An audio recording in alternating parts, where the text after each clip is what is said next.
સુભાનપુરા વિસ્તારમાં આવેલ શિશુ ગરબા મહોત્સવમાં સૌપ્રથમ માતાજીની સ્થાપના કરવામાં આવી અને ત્યારબાદ ગરબાની રમઝટ બોલાવવામાં આવી હતી। 9 દિવસ નવરાત્રિમાં ગરબાની આરાધના સાથે માતાજીની મૂર્તિની સ્થાપના કર્યા બાદ ગરબાની શરૂઆત કરવામાં આવી। ત્યારે નોરતાના પ્રારંભે મેઘરાજાના વિરામે ખેલૈયાઓને ખુશખુશાલ કરી દીધા। જગત જનનીની ઉપાસનામાં ભક્તો લીન બન્યા હતા।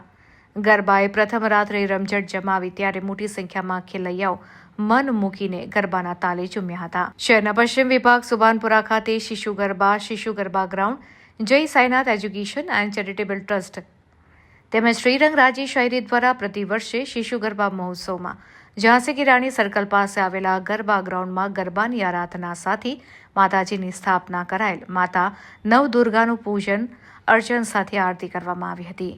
નાની બાળાઓના હસ્તે રિબિન કાપીને ગરબા ગ્રાઉન્ડમાં પ્રવેશ કરી ગરબા ગ્રાઉન્ડને ખુલ્લો મૂકવામાં આવ્યો હતો। શિશુ ગરબા મહોત્સવના આયોજક અને પૂર્વ કાઉન્સિલર રાજેશ આયરે, યુવા કોર્પોરેટર શ્રીરંગ આયરે, આયોજક રોનક આયરે, દીપક આયરે, પૂર્વ કાઉન્સિલર પૂર્ણિમાબેન આયરે, આયરે પરિવાર તેમજ જય Sainath education and charitable trust team અને શિશુ ગરબા ટીમના સૌ પરિવારના સભ્યોએ ઉપસ્થિત રહી ખેલૈયાઓનો ઉત્સાહ વધાર્યો હતો। ધર્મની નગરી છે, સંસ્કારની નગરી છે, સાંસ્કૃતિક નગરી છે। આજે તમે નવરાત્રિની પ્રથમ દિવસે સમગ્ર વડોદરા શહેરવાસીઓને નવરાત્રિની ખૂબ ખૂબ શુભેચ્છા પાઠવું છું। માં અંબા બધાની જ આરાધનાઓ, બધાની જ મનોકામના પૂર્ણ કરે। અને જુઓ છો કે આ માતાજી છે, અંબાલાલ જે બી કહે પણ અંબાજી જે કહે એ જ થશે। જાય વિધિ રાખે રામ તાઈ વિધિ। આજે ભગવાનની દયાથી પહેલા જ દિવસે હજારોની સંખ્યામાં જ્યારે દીકરીઓ અહીં આવી રહી છે ત્યારે આજે દીકરીઓના મા બાપ ભગવાનનો અમે આભાર માનીએ છીએ કે આ સુરક્ષિત ગરબા, ભરોસાના ગરબા, સીસીટીવીના ગરબા, અહીંયા શૌચાલયની વ્યવસ્થા, મા બાપ સાથે લોકોની બેસવાની વ્યવસ્થા।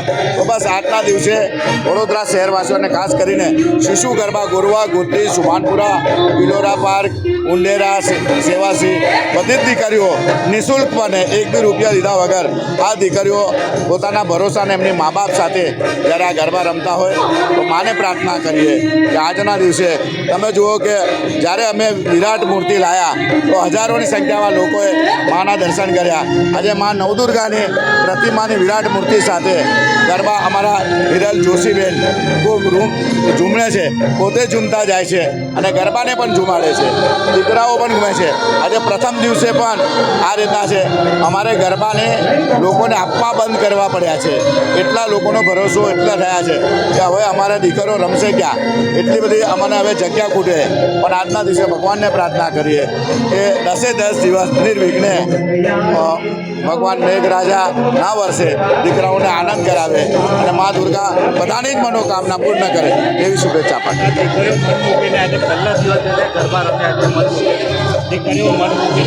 બસ તમે જુઓ છો કે નિઃશુલ્કપણે પોતાના ભરોસા સાથે, વિશ્વાસ સાથે, મા અંબેના આશીર્વાદ સાથે બહુ જ ઝૂમી રહી છે દીકરીઓ। પ્રથમ દિવસ નહીં લાગતો, એવું લાગે ચોથો પાંચમો દિવસે ગરબા ઘૂમતી હોય એવા આજનો ગરબા પ્રથમ દિવસે ગરબા કરે છે। તો બસ આજ અમારા પર ભગવાનના આશીર્વાદ છે, કેવલાનંદ મહારાજના આશીર્વાદ છે અને સમર્પિત થઈને કોઈ બી કામ કરો તો બધા જ કામ સફળ થાય છે। ભગવાનને પ્રાર્થના કરી અમારા ગરબા નહીં, કોઈ પણ ગરબામાં વિઘ્ન ના આવે, બધામાં જ ફૂલ બધી જ છોકરીઓ હાજર હોય અને દરેક આયોજક પણ ખૂબ મહેનત કરતા હોય છે। એ નાનો ગરબો હોય, મોટો ગરબો હોય, બધા જ આયોજકોને કોઈ મુશ્કેલી ના પડે અને બધા જ મન મૂકીને દીકરીઓને ખૂબ ગરબે રમાડે। માં બધા લોકોની આ મનોકામના પૂર્ણ કરે એવી શુભેચ્છા પાઠવે। આજરોજ જ્યારે મા નવદુર્ગાનો જ્યારે નવરાત્રિનો પર્વ હોય અને નવરાત્રિના પ્રથમ પર્વે જ્યારે તમે જુઓ કે પ્રથમ રાત્રિએ એટલે કે નવરાત્રિની પ્રથમ રાત્રિએ શિશુ ગરબા મહોત્સવ 2025ની અંદર પણ જે પ્રમાણે લોકોએ, જે પ્રમાણે બાળકોએ, બહેનોએ, માતાઓએ, યુવાનોએ જે એમને અમારા પર વિશ્વાસ દાખવ્યો છે કે પ્રથમ દિવસે જ ગ્રાઉન્ડ આખું ફૂલ છે અને તે દેખતા તેમના પરનો અમને પ્રેમ દેખાઈ આવે છે। એવી જ રીતે આ શિશુ ગરબા મહોત્સવ સુરક્ષિત ગરબા મહોત્સવ, ઘરની દીકરી ઘરના આંગણે ગરબા રમે, તે જ હેતુસર અહીંયા તમે જુઓ કે ઠેર ઠેર સીસીટીવીથી સજ્જ આ ગરબાને અમે સુરક્ષિત ગરબા તરીકેનું એક નામ આપ્યું છે કે આ સુરક્ષિત ગરબો કે પોતાની દીકરી પોતાના ઘરના આંગણે રમે, અને એ જ હેતુસર આ ગરબાનું જે આયોજન કર્યું છે એવા અમારા સાઈનાથ એજ્યુકેશન ચેરિટેબલ ટ્રસ્ટ તેમજ તેના અમારા પિતાશ્રી એવા રાજેશભાઈ આયરે તેમજ અમારું તમામ જે મિત્ર મંડળ છે કે જે સાઈનાથ યુવા મંડળ છે અમારું, એ યુવા મંડળનો પણ અમે ખૂબ ખૂબ આભાર માનીએ છીએ.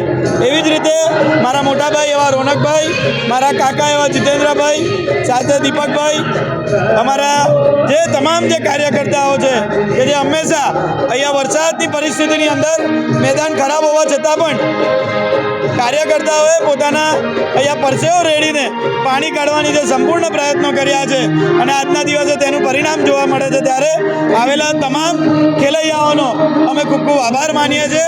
બોલ મારી અંબે, જય જય અંબે.